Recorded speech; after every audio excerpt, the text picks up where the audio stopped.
जसमीत, आप बीच में। मीडिया बंधुओं का बहुत अभिवादन। आज का पत्रकार सम्मेलन जो है डेली वेजेस के बहुत ही गंभीर और महत्वपूर्ण मुद्दे पर रखा गया है। कल भारत आज़ादी के 76 साल पूरे करेगा। We will enter the 77th year of independence. पर जम्मू कश्मीर के डेली वेजर्स को आज भी अपना हक नहीं मिला है। वो आज भी गम और दुख से आज़ादी नहीं पा पाए हैं। उनके दिल से एक ही आवाज़ निकलती है सियासतदानों के लिए। वो कत्ल भी करते हैं तो रहते हैं गुमनाम, और हम आह भी भरते हैं तो कर देते हैं बदनाम। आज मैं आप लोगों के समक्ष कुछ 4 तथ्य रखना चाहूँगी जिससे ये दर्शाया जाएगा कि आज भी जम्मू कश्मीर में डेली वेजर्स जो हैं शोषित वर्ग हैं।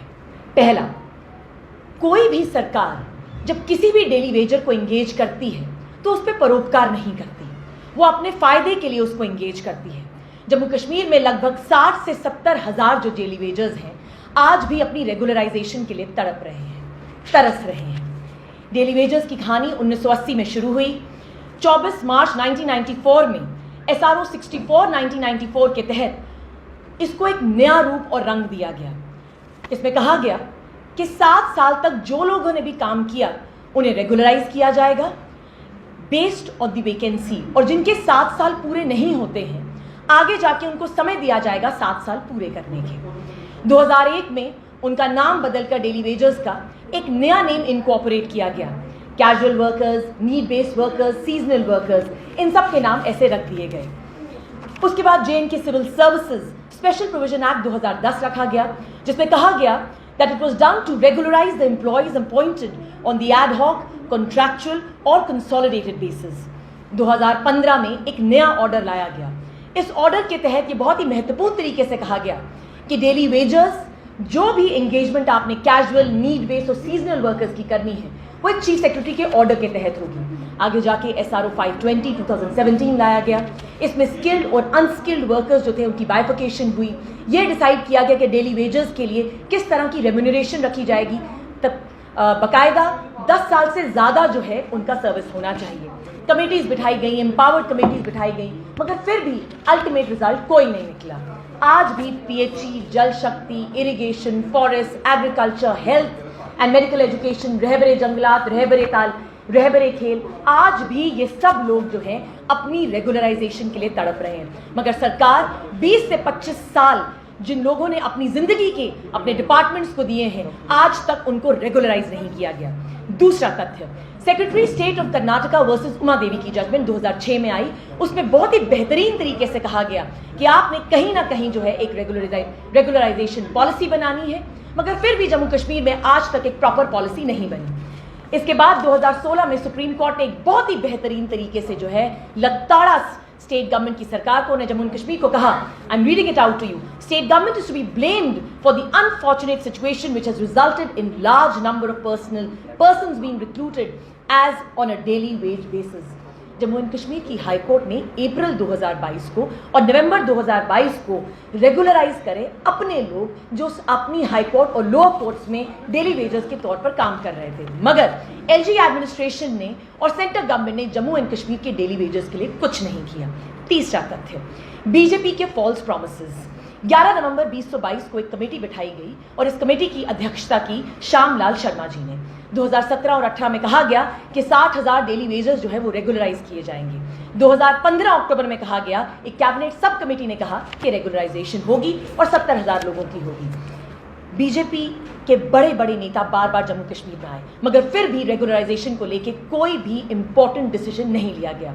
डॉक्टर जितेंद्र सिंह ने बहुत ही महत्वपूर्ण तरीके से कहा कि कहीं ना कहीं डेली वेजर्स का जो मसला है ये पुरानी सरकारों का है, उन्होंने कोई भी रिस्पॉन्सिबिलिटी खुद नहीं ली। JNK का बीजेपी यूनिट जो है उसे जनवरी 2023 में अपनी एक रिपोर्ट सबमिट करी और उस रिपोर्ट में बहुत ही बेहतरीन तरीके से कहा कि तकरीबन 70,000 ऐसे डेली वेजर्स हैं जिनको रेगुलराइज करना है। मगर कुछ ही दिन पहले सुरजीत सिंह सलाथिया जो बीजेपी के एक मिनिस्टर, जो एक बीजेपी के एक कार्यकर्ता हैं, उन्होंने बड़े ही कटु शब्दों में कहा कि जब बीजेपी की सरकार जम्मू कश्मीर में आएगी तब डेली वेजर्स को रेगुलराइज किया जाएगा। इसका मतलब बीजेपी की सेंटर गवर्नमेंट और एलजी एडमिनिस्ट्रेशन को आज तक ये पता ही नहीं है कि उन्होंने रेगुलराइजेशन कब करनी है। नेशनल क्राइम रिकॉर्ड्स ब्यूरो की रिपोर्ट के तहत 4 सुसाइड केसेस में 1 सुसाइड केस जो है डेली वेजर का होता है। सरकार ने इसके बावजूद भी उन्होंने कोई संवेदना नहीं दिखाई।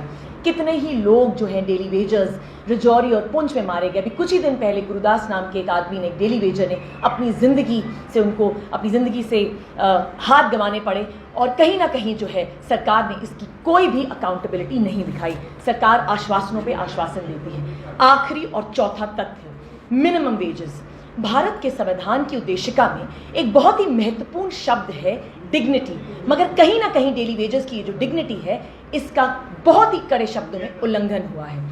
60 रुपए से इन्होंने शुरू किया, 110 रुपए आप इनकी मिनिमम वेज रखते हैं, 125 तक पहुंचते हैं, 225 रुपए तक पहुंचते हैं और अब आके 300 रुपए जो है उसे किया गया। ये मानव अधिकारों के बहुत ही अगेंस्ट है।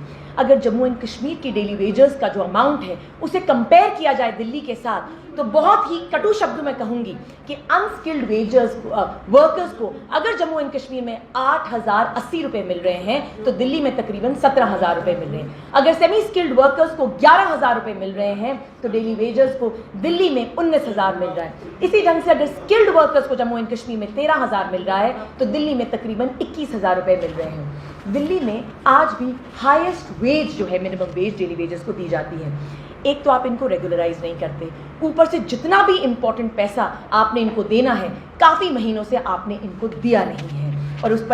और उसी पे कविंदर गुप्ता जी का एक स्टेटमेंट आता है कि डेली वेजर्स का जो इशू है वो लाइवलीहुड इशू है। कविंदर गुप्ता जी हमें जवाब दें कि किस तरह से 9,000 रुपए में एक लाइवलीहुड जो है चलाया जाता है।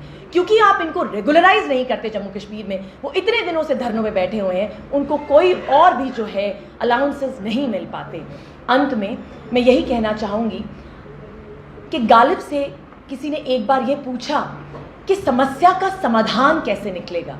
गालिब से किसी ने बड़े ही बेहतरीन शब्दों में पूछा कि समस्या का समाधान कैसे निकलेगा, तो गालिब ने इसका उत्तर दिया, उम्र भर इस जिद में जीते रहे गालिब, धूल चेहरे पर थी और हम आईना पहुंचते रहे। मैं एलजी एडमिनिस्ट्रेशन और सेंटर गवर्नमेंट को इस प्रेस वार्ता के थ्रू ये कहना चाहूंगी कि आम आदमी पार्टी डेली वेजर्स की रेगुलराइजेशन के साथ खड़ी है और जब तक उनको रेगुलराइज नहीं किया जाता, जब तक आप उनको उनके वेजेस नहीं दे देते, हम तब तक उनके हक के लिए लड़ते रहेंगे, आवाज़ उठाते रहेंगे। आपका बहुत बहुत धन्यवाद। जय हिंद।